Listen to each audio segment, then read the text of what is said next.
From Pacifica, this is Democracy Now! Racism is evil, and those who cause violence in its name are criminals and thugs, including the KKK, neo-Nazis, white supremacists, and other hate groups that are repugnant to everything we hold dear as Americans.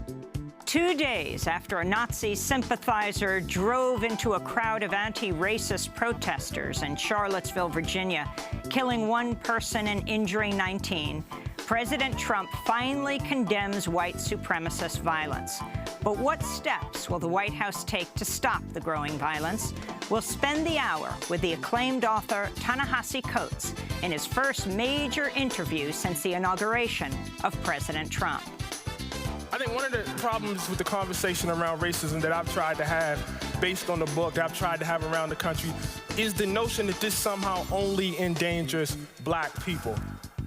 But I'm here to tell you that it endangers all of us. Ta-Nehisi Coates for the hour. All that and more coming up.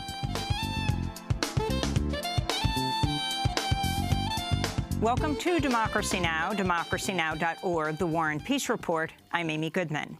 Massive protests against white supremacists and the Trump administration continued nationwide Monday, from the streets of North Carolina, where a crowd of activists toppled a Confederate statue in Durham, to the halls of Washington, where 3 separate corporate CEOs resigned from President Trump's American Manufacturing Council over Trump's failure to quickly condemn the deadly white supremacist violence in Charlottesville, Virginia, over the weekend.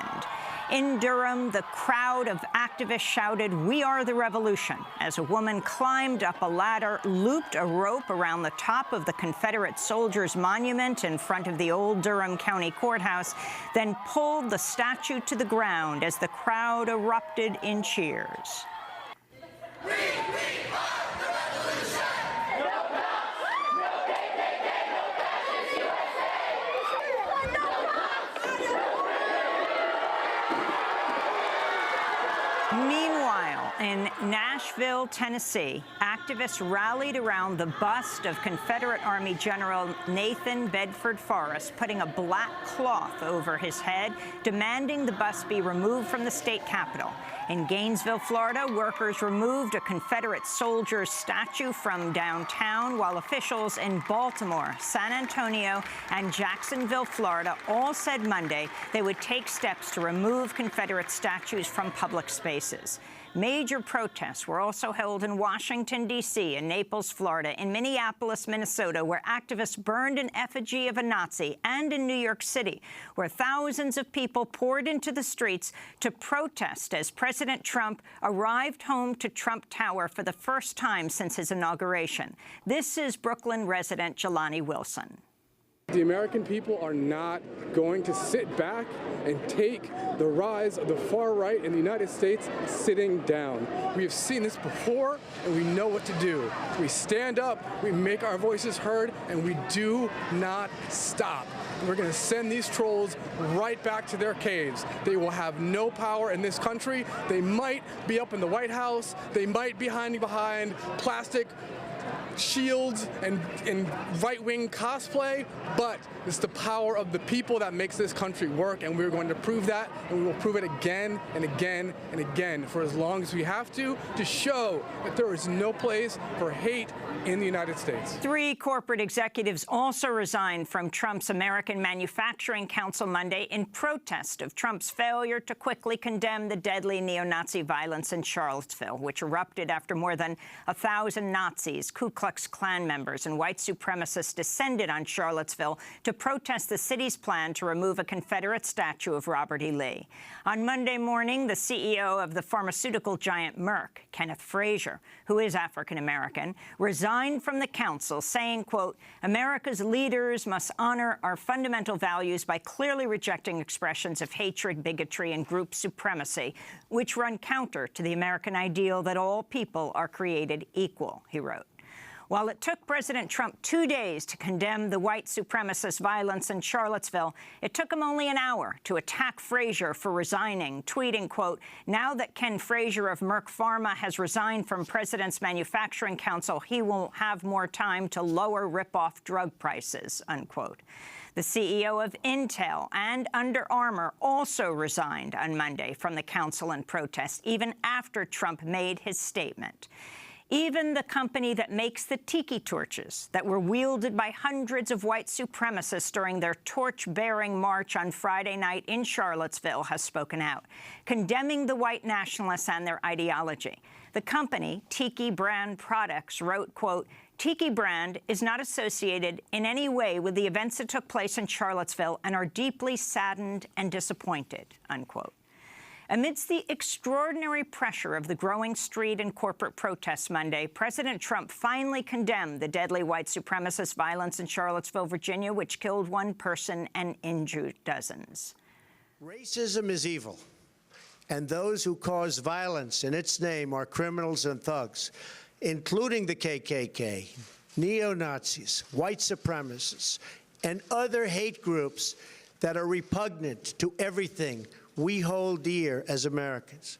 After making his statement, Trump refused to take any questions from reporters, despite having promised to hold a news conference. Later in the day, after a separate announcement, CNN's Jim Acosta tried to ask Trump about his Charlottesville statements. Mr. President, can you explain why you did not condemn those hate groups by name over the weekend? They've been condemned.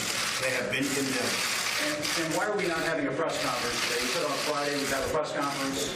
We had a press conference. We just had a press conference. Can we ask you some more questions, sir? It doesn't bother me at all, but, I like real news, not fake news. Give fake news. Thank you, everybody. Haven't you spread a lot of fake news yourself? That's President Trump saying, "You're fake news," to CNN's Jim Acosta.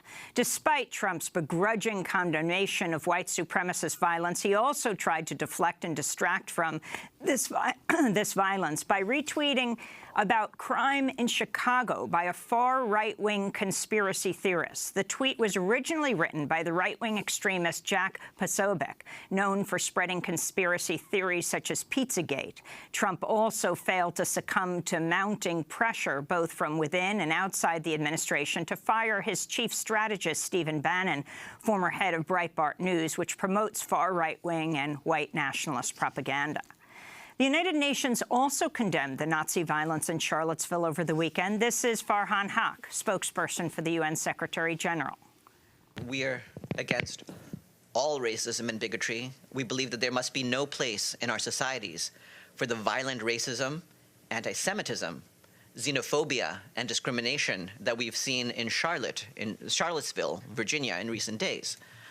Obviously, we condemn any of the violence that affected civilians, and we express our condolences to the family and loved ones of the victims, and wish a speedy recovery to all those who were injured. In Charlottesville, Virginia, James Alex Fields, Jr. appeared in court via video link from jail for his first court appearance, where he was charged with second-degree murder for driving his car through a crowd of counter-protesters during the white supremacist rally Saturday, killing counter-protester Heather Heyer and injuring 19 others. He was denied bond. 20-year-old Fields is a Nazi sympathizer who had driven from Ohio to Charlottesville to rally with the white supremacists before allegedly carrying out the deadly assault with his car. More details about Fields' life emerged Monday. He's been accused of repeatedly assaulting his mother, Samantha Bloom, who is disabled and uses a wheelchair. Records show his mother repeatedly called 911 to report Fields was threatening her or had assaulted her. She says he's threatened her with a foot-long knife, hit her on the head, and spit on her. Military records show Fields entered the Army in 2015, but flunked out of basic training less than 4 months later.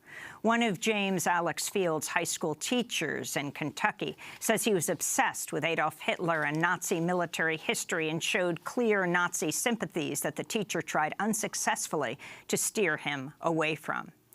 Far-right extremist groups are planning a series of protests for this upcoming weekend in at least 9 cities: Atlanta, Austin, Boston, Los Angeles, New York, Pittsburgh, Seattle, Washington, D.C., and in Mountain View, California.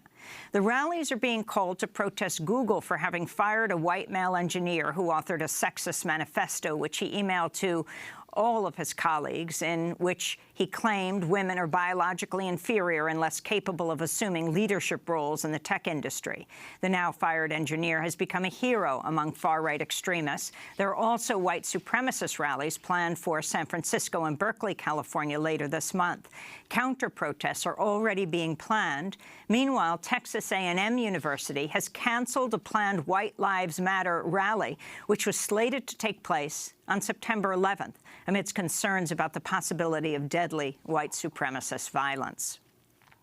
A board member of the Virginia chapter of the American Civil Liberties Union has resigned in the wake of this weekend's white supremacist violence in Charlottesville. Waldo Jockwith tweeted, "I just resigned from the ACLU of Virginia board. What's legal and what's right are sometimes different. I won't be a fig leaf for Nazis," he wrote.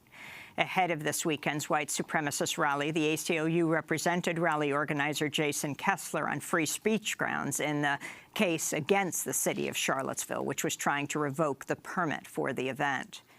In Boston, Massachusetts, the New England Holocaust Memorial was vandalized Monday by a teenager who threw a rock through a glass panel etched with numbers symbolizing the numbers tattooed on the arms of Jews and others imprisoned in Nazi Germany concentration camps. It's the second time this summer that Boston's Holocaust Memorial has been vandalized. Boston's Jewish Community Relations Council said, quote, "The images of Nazis marching in the streets of America over the weekend in Charlottesville and now shattered glass once again at this sacred space in Boston are an affront to our Jewish community and to all those who stand up against bigotry, hatred, and anti-Semitism." President Trump says he's considering pardoning the notorious former Arizona Sheriff Joe Arpaio, who's been convicted of criminal contempt for defying a court order to stop his deputies from racially profiling people, then detaining them on suspicion of being undocumented. Trump called Arpaio a great American patriot and said he's considering pardoning him as early as this week. Arpaio is a major supporter of Trump, whose policies have included detaining immigrants in a scorching outdoor tent city jail, which Arpaio once referred to as his own concentration camp. The Justice Department is demanding web hosting provider DreamHost turn over 1.3 million visitor IP addresses of people who visited the website disruptj20.org, which was used to organize the protests against President Trump's inauguration. The Justice Department is also seeking names, addresses, telephone numbers, email addresses, and other information about the owners and subscribers of the website.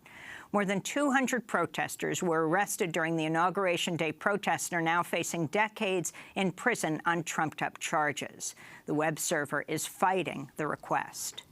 In international news, in Syria, the journalistic monitoring group Raqqa is being slaughtered silently says as many as 30 civilians were killed and up to 60 more wounded by U.S.-backed airstrikes and shelling in Raqqa Monday. The group also says the U.S.-led offensive has destroyed the oldest market in the city amidst the ongoing offensive to seize control of Raqqa from ISIS. North Korea says it will hold off on attacking the U.S. territory of Guam, saying they will wait to see what the foolish Yankees will do before making any decisions. Tensions have been escalating between the U.S. and North Korea. President Trump startled the world last week by threatening to attack North Korea with fire and fury, sparking concerns about the possibility of a nuclear war. In response, North Korea threatened to hit the waters off the U.S. territory of Guam, home to 2 major sprawling U.S. military bases.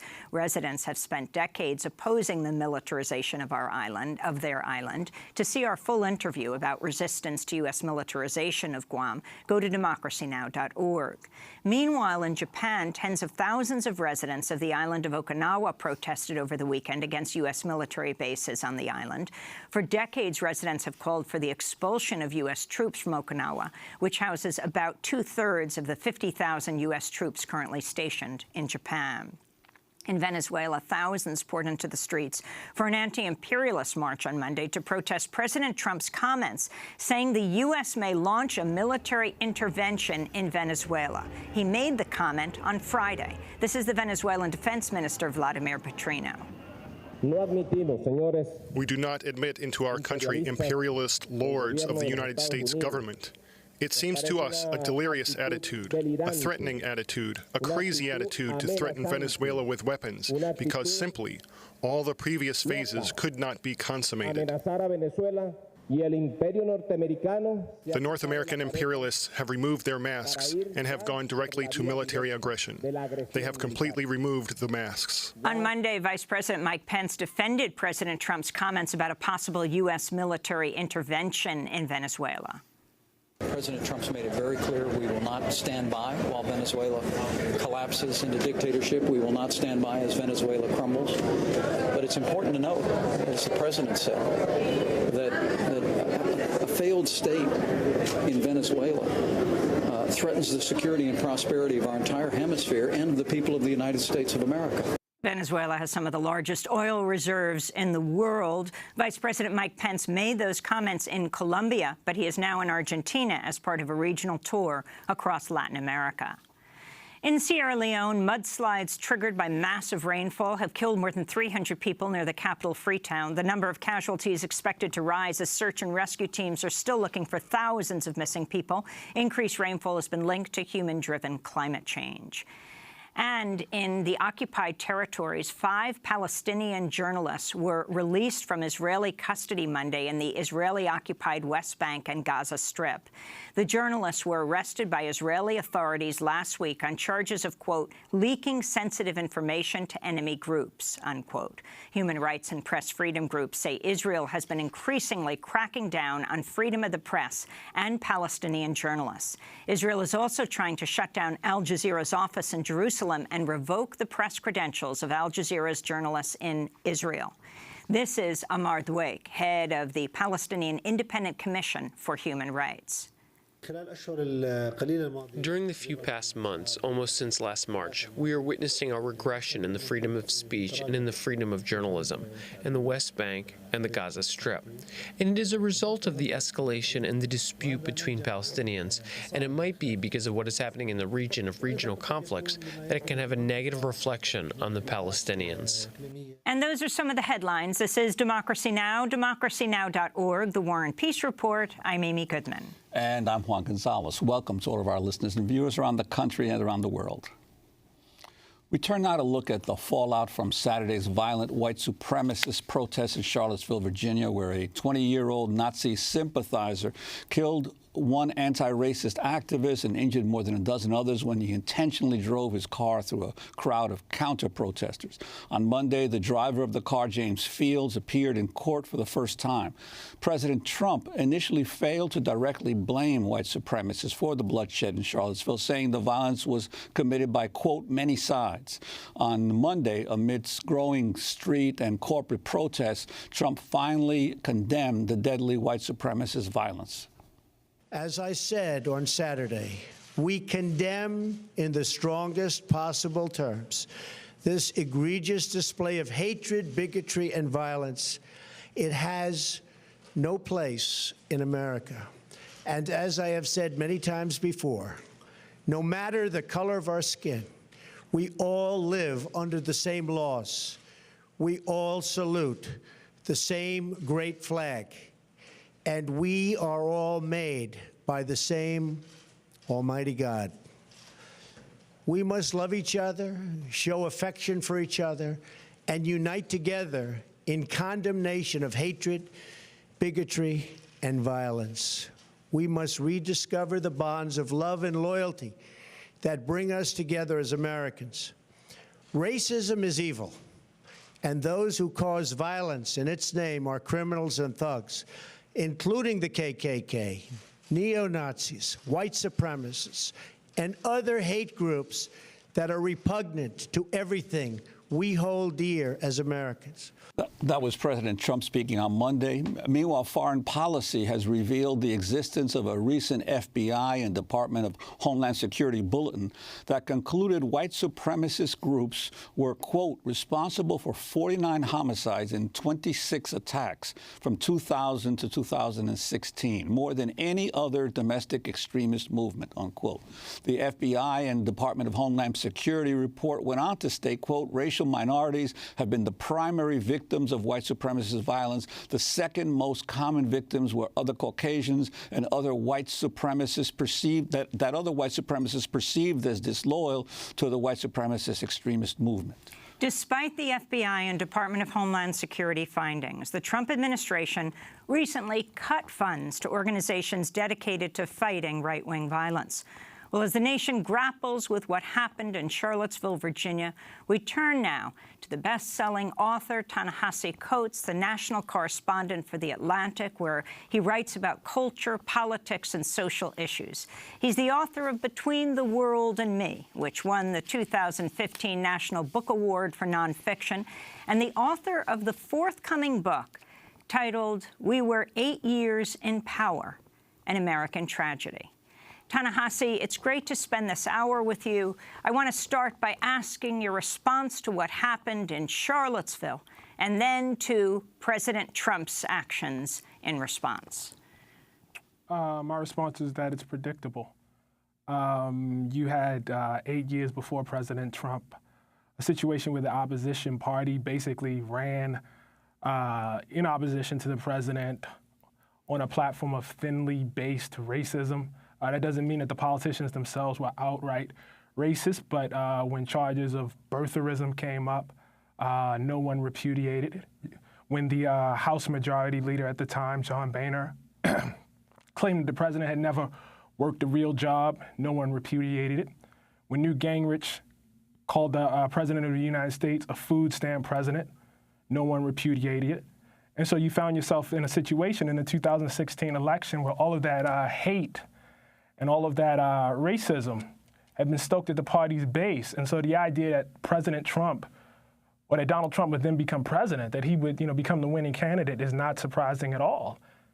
And that Trump himself, who was a stoker of birtherism, who has this long history of racism himself, going back to the 1970s when he was accused of housing discrimination, into the 1990s when he called for the death penalty for the Central Park Five, who were later exonerated.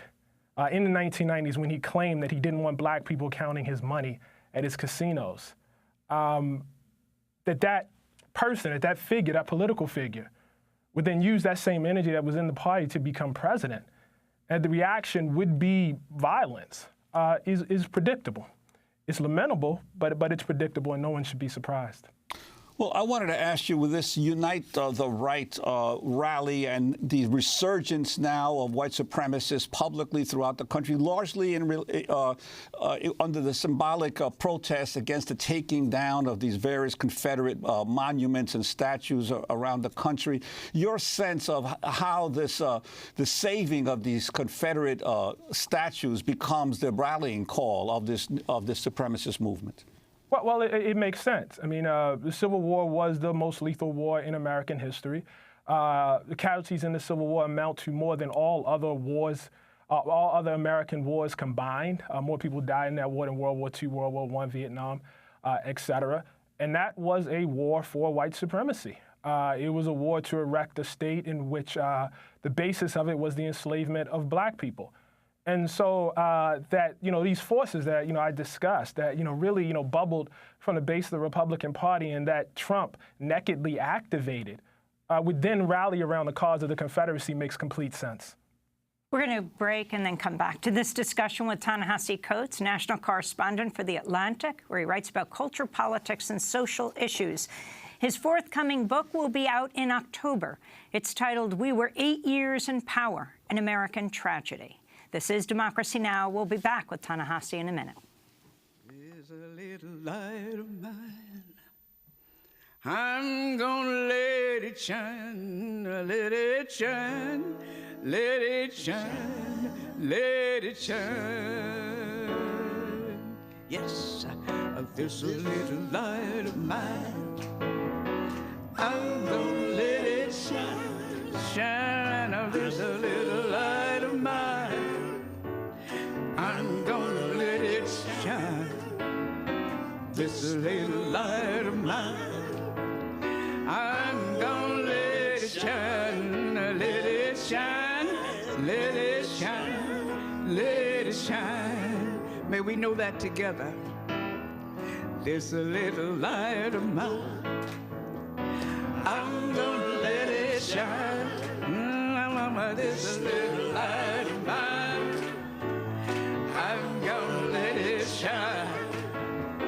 This little light of mine, I'm gonna let it shine. Let it shine, let it shine, let it shine. This Little Light of Mine by Odetta. This is the song activists were singing Monday in Nashville, Tennessee, as they rallied against the bust of Confederate Army General Nathan Bedford Forrest, putting a black cloth over his head and demanding the bust be removed from the state capitol.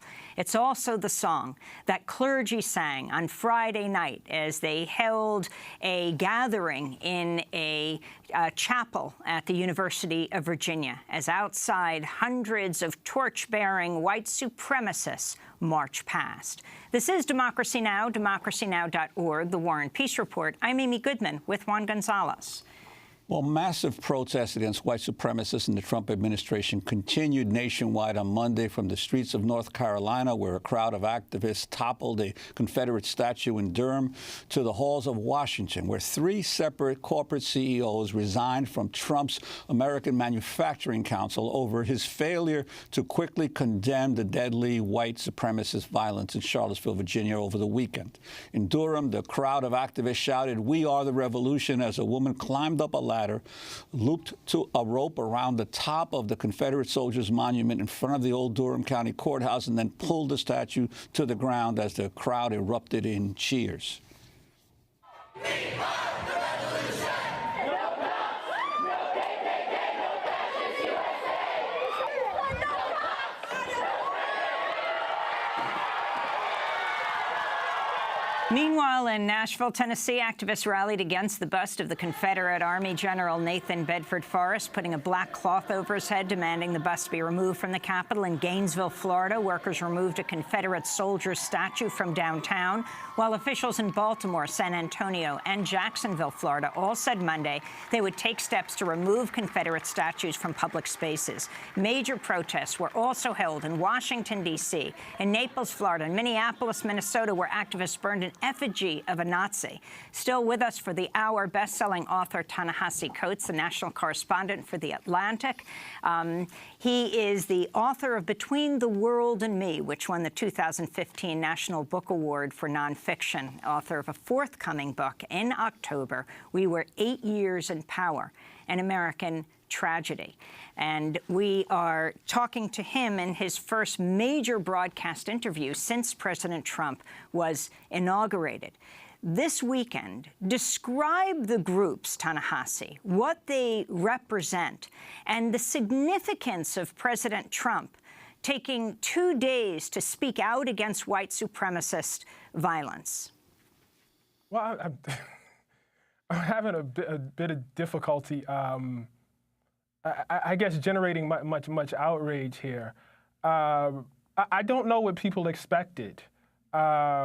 Given Donald Trump's record, given that he has somebody, in the White House right now advising him, who was the publisher for Breitbart Media? Breitbart Media is named after the same gentleman who basically framed Shirley Sherrod during the Obama administration. Steve Bannon, who was the publisher, bragged about Breitbart being the platform for the alt-right. The alt-right is who was protesting. And so the notion that Donald Trump, when he has, folks who provided that platform right in his in the White House, would come out and provide some sort of strong statement against white supremacy, I don't know where that expectation comes from. He is who he said he was. You can say a lot about Trump, but he didn't hide it. He is exactly who he said he was. And so I think the expectation that, he will morph into some strong, opponent or foe of white supremacy, even the kind of blatant white supremacy you saw on display in Charlottesville, I think is misguided. Well, Ta-Nehisi, I wanted to ask you, in that same vein, that he is who he said who he was during the campaign, he established a presidential advisory commission to look into the issues of voter integrity. That's right. I'm wondering your reaction to what's been going on now in terms of turning the entire political process of voting upside down by going after those who are already being disenfranchised. Yeah, I mean, not to be repetitive here, but again, I mean, it fits right along with what he said, and again, because I think what happens is that people get too focused on Donald Trump and forget that what this comes out of is a long campaign, especially over the past 10 years or so, especially during the time when we had our first black president, where people sought to cast the president as illegitimate. And that was basically accepted. You had a majority of the opposition party that believed the president was not a legitimate president. And then the notion of voter fraud was taken up across the party by some of the same Republican politicians who are now coming out and denouncing Donald Trump. They made Donald Trump. Donald Trump is not, separate from it. You can't come out at the last minute, now that somebody has been killed, now that somebody is dead, and pretend that, we had no part in this. This is the result of a process. Donald Trump did not appear by magic. And so when you see him taking up this form on alleged voter fraud, going out and soliciting the names from various states of voters, it's right in line not just with what Trump said, but with the rhetoric of the base and of many of the politicians in the Republican Party over the past 8 to 10 years. And your response to those who are focusing on the Confederate statues around the South right now, and actually physically, as in Durham yesterday, taking them down? I'm happy to see it. I think I'm happy to see it. I'm happy to see that sort of awareness. I came up in a period where a show like Dukes of Hazzard was on TV, and people just basically accepted the Confederate flag in a sort of way, even as African Americans knew deep in their heart there was something deeply wrong with that. It's good to see, that there's some sort of mass movement moving in that direction. I will say that there is some danger if it simply stops at taking down statues. I think the basic problem, and I think honestly this country has proved it to itself over and over again, is a real lack of understanding of what the Civil War was and what its consequences were, and the fact that we live with it, even today. And so I just, I support the removal of the statues, but I just want to make sure that we're not, skipping over a conversation, by taking down symbols and saying, okay, that's nice, that's over. One of those busts was the bust of Nathan Bedford Forrest, and you wrote a piece about him, in 2009, called "Nathan Bedford Forrest Has Beautiful Eyes." I did. So the piece was about, I don't want people to think like it was just, lauding Nathan Bedford Forrest, but it was about how we award a certain kind of romanticism to Confederate generals and why they've proven so illustrative, over the past, really since the end of the Civil War and the movement for the lost cause. And so there's been this movement to award glamour and, glory and a kind of cowboy mystique to Confederate generals, and ignore the fact that people like Nathan Bedford Forrest, for instance, perpetrated the massacre at Fort Pillow, where he, murdered in cold blood African-American soldiers before the Civil War, was a slave trader, literally had what he called a Negro mart, where he vended black bodies. And people forget that, and instead what you get is the sort of swagger and glory and the mythology of the old Confederacy. In your book that's about to come out, one of the things you talk about is the fear that white America has of good Negro government, and you make references to the Civil War as well. I guess it's a theme that you've often raised, that the lack of attention and study of the lessons of the Civil War. But at the same time, you also say that the Obama administration's good Negro government also, in many ways, help to feed white supremacy. Could you elaborate on that? Yeah, sure. I mean, the book takes its title, We Were 8 Years in Power, from a gentleman who stood up in 1895, one of the black congressmen appointed who won during Reconstruction immediately after slavery. And as South Carolina was basically cementing the disenfranchisement of African Americans. He said, listen, we were 8 years in power. And he listed all the great things that the African Americans, really the multiracial government, a tremendous experiment in democracy that followed the Civil War, had accomplished, forming the first public school system, reforming the penal system, just a list of governmental accomplishments that they had done. And he struggled to understand why folks would then perpetrate this act of disenfranchisement, given how much South Carolina had advanced during this period. And the great W.E.B. Du Bois pointed out that the one thing white South Carolinians feared more than bad Negro government was good Negro government. It was precisely the fact of having made all of these accomplishments because they ran counter to the ideas of white supremacy that gave the disenfranchisement movement and the Redeemers their fuel. And I don't think it was very different under President Barack Obama. I think it was, in fact, his modesty. It was the lack of radicalism. It was the fact that he wasn't, out, firebombing or, throwing up the Black Power sign or doing such that made him so scary. Because I think what folks ultimately fear is is a kind of the ease with which African Americans, could be integrated, into the system because it assaults the very ideas of white supremacy in the first place. You write in your book, Ta-Nehisi, talking about Trump and leading the birther movement against President Obama. After his cabal of conspiracy theorists forced President Obama to present his birth certificate, Trump then demanded the president's college grades, offering $5 million to anyone who provided them, insisting Obama was not intelligent enough to have graduated from an Ivy League college and that his acclaimed memoir, Dreams of My Father, had been ghostwritten by a white man. If you can talk about that push from birtherism to what President Trump is doing today and what you'd like to see him doing. One of the things he said yesterday is that he had met with his Attorney General, Jeff Sessions, who would be leading a federal investigation into what took place in Charlottesville. Does that give you any comfort, Ta-Nehisi? Absolutely not. Absolutely not. What I would like to see him doing is resigning and leaving the White House. I have no expectation for the president. I certainly have no expectation for, this is like where we are. We're in a house of mirrors right now, where Jeff Sessions is the one who's going to bring the white supremacists to justice. Jeff Sessions, who was denied a federal courtship because, it was, thought that his proximity to, the segregationists of Alabama was much too close. I have absolutely no faith at all, no more faith than one should have, in Foxes being appointed to guard the hen house.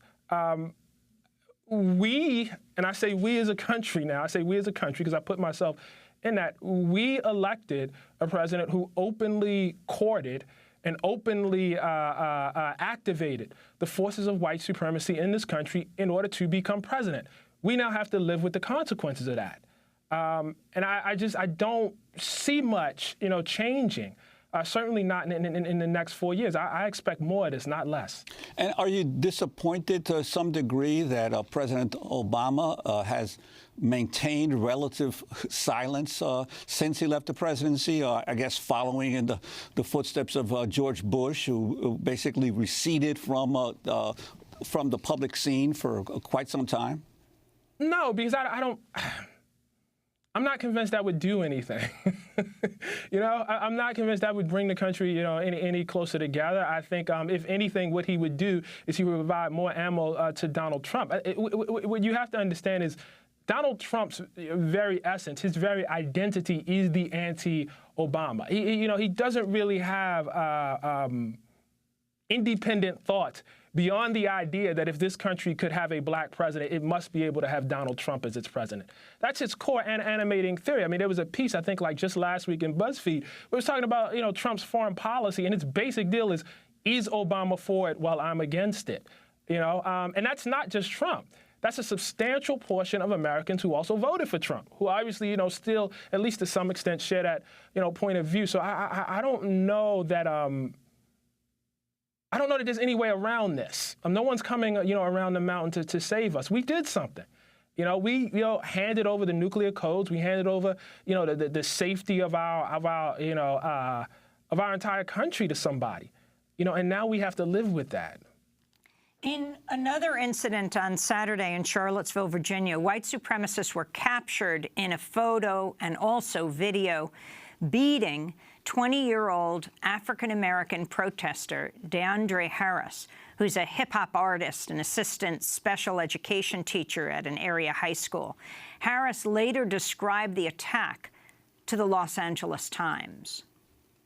We was just all standing here, and then we was walking down as they were walking down, and then I think we got like right here, and they just rushed us. Where's here? Yeah, like right here in this open way right here. So right in front of the police station is right here. I keep hearing all this chaos going around on me, and I feel myself getting hit. So I'm trying to get up and run, but I can't. Every time I got up, I just lose consciousness and fall back out. Till the last time I got to open my eyes and I see all my friends there, and they pick me up and take me over there so I can get help. I was gassed in the head, broke my wrist, chipped my tooth, bust my lip, got a bunch of cuts and abrasions all on my knees and elbows. I got 8 staples in my head. He was beaten up very badly. They were hitting him, smashing him with sticks. Now, there's been a lot of criticism of the Charlottesville Police Department or overall law enforcement. I think they brought in something like 1,000 officers for this, that they just stood there. And, I mean, he was right by a police station, but overall. And I was wondering your thoughts about this. And it also goes back to Jeff Sessions, now the Attorney General, named after 2 Confederate leaders, right? Jefferson Davis. Beauregard, Davis Sessions, you're right, good. And as head of as Attorney General, is leading the movement to stop the consent decrees that would see the Justice Department oversee cities like Ferguson and their police after the killing of Michael Brown. It's infuriating. I mean, it's absolutely infuriating. I mean, I just want to pick up where you just left off, and that is with Ferguson. And what one has to do to really understand the horror of the situation, you have to try to imagine black people in, say, Ferguson, showing up, some of them with, guns, some of them dressed in militia outfits, some of them with shields, some of them with clubs. And you have to try to imagine, and then having them brawl in the streets with counter-protesters. And you didn't have to try to imagine the police doing nothing. And I think that just fails the test. I just don't think, that there's enough imagination to perceive that, as a possibility. I was watching those scenes, in Charlottesville on Saturday, and I was amazed. I mean, I should not be amazed. I mean, it pretty much follows, the basic theory. But it is just amazing to see. The police absolutely do nothing on the one hand, and then when you see all these other cases, imagine if that was, how black folks responded when Eric Garner had been choked to death. Imagine if that was how black folks responded to Tamir Rice. If we came out in guns and militia gear. I mean, does anyone think the police would just sort of stand back like that? We're going to break and then come back to this discussion. Ta-Nehisi Coates, the national correspondent for The Atlantic. He has a new book that is coming out in October. We Were 8 Years in Power, An American Tragedy. This is Democracy Now! We'll be back with Ta-Nehisi in a minute.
Hold Tight by Sinkane here on Democracy Now!, democracynow.org, The War and Peace Report. I'm Amy Goodman with Juan Gonzalez. Let's turn for a minute to some of the voices from the rally that took place this weekend after the terror in Charlottesville, where Heather Heyer, a 32-year-old paralegal activist deeply committed to social and racial justice, was killed as she was run over, hit by a car that had driven into the protesters, the counter-protesters against the white supremacists. Donald Trump was concerned at that point, talked about violence on all sides. This was the sounds of protest outside his Trump Tower on Fifth Avenue. Hey, hey, Donald Trump has got to go. My name is David Bodemer. I felt it was important to come out today and to come out every day and to oppose a president that condones white supremacy. He did not. He took him 3 days to denounce David Duke last year during his campaign. It's very interesting that he made a big point in his campaign about naming radical Islamic terrorism, and also he made this huge show of denouncing MS-13, but he can't come out and denounce white supremacy. I mean, that's outrageous. Victoria Richter, and I'm here because I'm very concerned about this administration. What's going on is terrible, and what happened in Charlottesville, I thought that was part of United States history, not its current, but not what's happening now, and it's just disgraceful. I'm Nicole Shippen. I'm a professor of political science at LaGuardia Community College in Queens. Our students are very vulnerable, and we mostly have students of color. Most of them are immigrants. They're from all over the world, and that's what New York sort of stands for. Trump's rhetoric and ideological claims really brought a lot of people out of the woodwork, people who used to be ashamed or could be shamed, and now they can come out and they're proud. And he was able to bring out a lot of those biases, a lot of those resentments. My name is John Bega. I am with Rise and Resist. The terror that I felt when I saw the burning torches, the pictures, and I couldn't actually believe that that was something that was happening this day and age.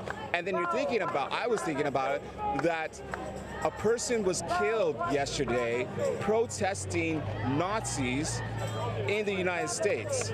That completely blew my mind. Just that concept that what we fought for in World War II, we fought against the Nazis. Our grandfathers, our fathers, our grandmothers worked on World War II to stop this, and now we have to deal with that in 2017, that somebody is dying because of white supremacy and Nazism. That literally blows my mind, and it's a hard thing to kind of shake. We'll be back and we'll be stronger. We'll be back and we'll be stronger. We'll be back and we'll be stronger. So those were the voices of dissent on Sunday after the Charlottesville terror. Last night, as President Trump came home, first time since his inauguration late last night, there were still 1,000 people outside his residence. Now, that's the grassroots response. And then there's the corporate response, Juan. Yes, well, on Monday morning, the CEO of pharmaceutical giant Merck, Kenneth Frazier, who is African-American, resigned from the council, saying, quote, America's leaders must honor our fundamental values by clearly rejecting expressions of hatred, bigotry, and group supremacy, which run counter to the American ideal that all people are created equal, unquote. Well, it took President Trump 2 days to condemn the violence of the white supremacists in Charlottesville. It took him only an hour to attack Frazier for resigning, tweeting, quote, now that Ken Frazier of Merck Pharma has resigned from President's Manufacturing Council, he will have more time to lower rip-off drug prices, unquote. The CEO of Intel and the CEO of Under Armour also resigned on Monday from the council in protest, even after Trump made his statement Monday. Ta-Nehisi Coates, your sense of how these corporate executives now also bucking and saying we're not going to be part of this anymore? I mean, I guess it's good to see, but, you know, again, I just go back to this. He is who we thought he was. This is not new for Donald Trump. Steve Bannon did not suddenly, you know, materialize in the White House. Donald Trump has a record. And so you know, maybe it's just me, but I'm sort of amazed that people are sort of just, you know, throwing up their hands and saying, I'm shocked. You know, that President Donald Trump, the foremost proponent of the racist birther myth, did not give an appropriate response to white supremacist violence in Charlottesville. Can you talk about what you just referred to before, your response, what you think Trump should do? You said resign. Can you play this out? What would that look like if President Trump were to resign? And well, it's hard for me, it's hard for me to advise about what he should do. But I think if he, obviously if he resigned, Mike Pence would become president. You might not still see these kind of overt, displays and open displays of white supremacy. It would not shock me if the investigation into the voter rolls that you talked about earlier continued. Certainly, at the state level, this sort of gerrymandering that's been going on now for, some time to, engineer these states so that, black folks, the power of votes is diluted, would certainly continue. I would expect that Jeff Sessions and his efforts to roll back the reforms on criminal justice would continue. I would expect no action, for instance, on the sprawling income inequality. I would expect the continued assault on Planned Parenthood to continue. And so, obviously I'm not trying to defend Donald Trump here, but I think people really need to get that he did not come out of nowhere. It's nice to see that people at this late hour, are denouncing Trump. I mean, folks denounced Trump, when he was caught on tape bragging about sexual assault. And a few months later, some of those same people were still standing with him. So I don't put much faith in it because it's not an individual in and of itself. It's an entire system. It's a political apparatus, working all in concert. And so I think if you were, willing to stand, with a president, who bragged on tape, again, about sexually assaulting someone, I don't know why the line is now. I understand that somebody got killed, but I'm not sure why the line is here. I want to get back to a quote from your book that when you've talked about the importance of those 8 years when President Obama was in the White House, that you believe he was one of the greatest presidents in American history, that he was, quoting you, he was phenomenal, the most agile interpreter and navigator of the color line I had ever seen. He had an ability to emote a deep and sincere connection to the hearts of black people while never doubting the hearts of white people.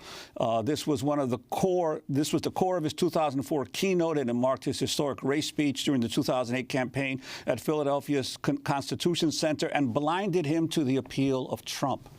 So his belief in the heart of white people, you feel, also blinded him to the dangers of a Trump. Could you expound on that? Sure. There are certain qualities that would be required to become the first African-American president. The office of the presidency is necessarily limited in a particular way. You represent all Americans. You represent all Americans in their, most beautiful ambitions, and you represent all Americans in their moral limitations also. And so when we think about great presidents throughout history, when I think about the presidents who I, hold up, Abraham Lincoln, Ulysses Grant, for instance, I can certainly find, periods of moral limitation, periods where I feel like they didn't do the right thing. Abraham Lincoln was a man who urged African Americans late into the Civil War to leave the country, to, enroll in this scheme of colonization, to depart because white people would never accept them as Americans, and at the same time, he was heroic enough to be, as my friend Jelani Cobb often says, shot in the head in defense of white supremacy. So you're talking about, limits from the get-go. And I think to be the first black person, to be the first African-American to inhabit the Oval Office, you have to have a sense of white people that I would say most African Americans do not have. You would have to have a degree of trust, a degree of belief. In fact, I would go so far as to say that we were past things like Charlottesville that we just saw this weekend. That was the only way I think somebody was going to be president. The catch is that at the same time that you extend that belief, it blinds you to what actually can happen and what actually can come out of it, like the election of a Donald Trump. Ta-Nehisi, as we begin to wrap up, I wanted to go to one of the stories that got so much attention that you wrote, and that was the case for reparations. Interestingly, we had Wes Bellamy on before these mass protests and the white supremacist rally this weekend. He's the vice mayor of Charlottesville, the only African-American city councilman, one of 5. And he's the one who was originally pushing for the statue of Robert E. Lee to come down. He couldn't get that approved. And instead, though, he got something like an $8 million reparations fund to deal with equity in Charlottesville. And it was after that was passed that then they just moved ahead. Is that right, Juan? I mean, you were just with Wes Bellamy in Austin at a conference of progressive cities where they said, OK, we're going to take that down, too.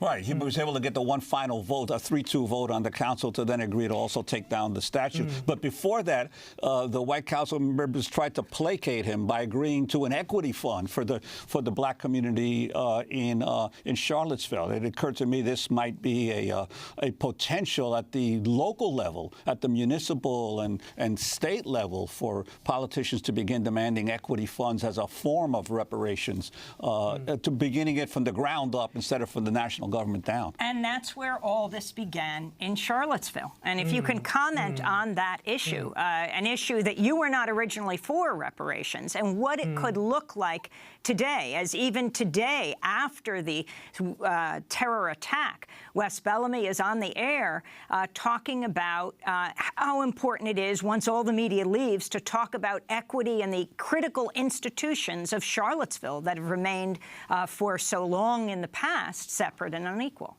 Well, see, this is why I come on Democracy Now!, right? Because I just got informed, because I actually was unaware of all of that. But I think the story points to, honestly, to 2 things.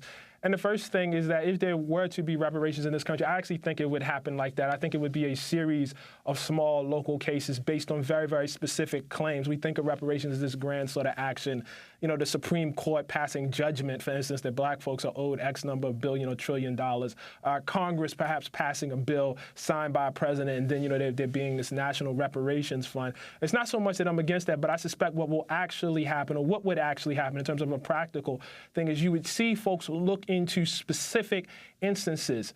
Virginia, for instance, I believe, had a reparations fund for African Americans who were denied access to public schools in the wake of the response to Brown versus the Board. The sterilization cases in North Carolina where black women were sterilized, and there were reparations claims made on their behalf. The torture of African Americans in Chicago by John Burge, a gentleman who worked for the Chicago Police Department. A successful reparations claim was made there. I think you would more see it in that sort of way. And so, I'm happy, to, see that happening in Charlottesville, but I'm also happy that the gentleman there didn't stop there. I think oftentimes people think, well, if we win this, that means the end of all struggle and we can go home and, just relax and have a beer. I'm happy to see that he continued. Do these grassroots movements give you hope right now across the country? Yes, they're all we have. They're all we have. They're all we have. I smile when I see them. I'm happy to see them. They're all we have right now. And in the White House, you have Stephen Bannon. There's questions whether he'll remain, but of course there have been those questions for many months right now. You have Sebastian Gorka. You have Stephen Miller. These are well-known people who represent this white nationalist strain, this thread, where you have Stephen Miller, one of the advisors to President Trump, actually holding the White House news briefing last week and saying perhaps the poem by Emma Lazarus, "Give me your tired, your poor," should be removed from the Statue of Liberty, that it shouldn't have gone up there to begin with. It wasn't a part of it originally. Right. I mean, these folks represent the worst in us. They represent the worst in America.